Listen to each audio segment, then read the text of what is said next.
మీరందరూ పాటలు డౌన్లోడ్ చేసుకొని విశ్వవిజేత ఆ పాటలు వేయండి. పవన్ కళ్యాణ్ మీద పోటీకి భీమవరంలో ఇచ్చినప్పుడు రాలేదని ఒక కారణమే, ఇంకా వేరే ఏమైనా ఉన్నాయి? లేదండి, చాలా కారణాలు ఉన్నాయి. అందులో ఒక కారణం పవన్ కళ్యాణ్ మీద పోటీ చేయడం అంటే ఆయన చేస్తున్నాడని విన్నాను.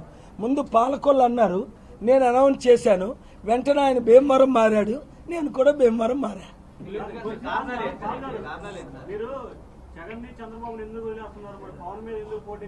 వాళ్ళు డిబేట్కి రాలేదు.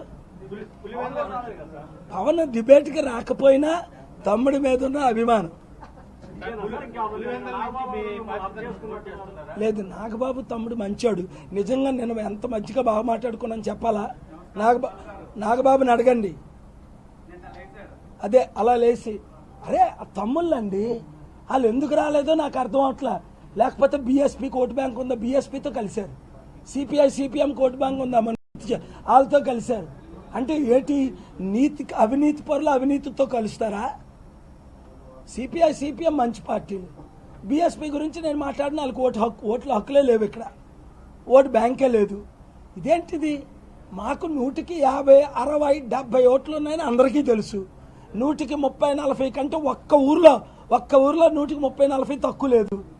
మరి ఈ తెలివి తక్కువ దద్దమ్మలు, ఈ రెబల్స్ 1% తెలివితేటలు లేక అందులో కొట్టుకుంటున్నారు, దాడులు చేసుకుంటున్నారు ఓడిపోయిన పార్టీల గురించి. అరే గెలిచే ప్రజాశాంతి పార్టీ అని వాళ్ళకి కూడా తెలీదు. మంచి గట్టి నిలబెట్టాం పులివెందుల. కానీ ఏంటంటే ఆయన దగ్గర ₹1,00,000 ఉన్నాయి, జగన్ దగ్గర 1,00,000 కోట్లు ఉన్నాయి. అందరూ ఆ పులివెందుల మీద నిలబెట్టి హెలికాప్టర్ గుర్తుకు ఓటేసి ఆ జగన్ పర్ల ఇంటికి పంపించండి.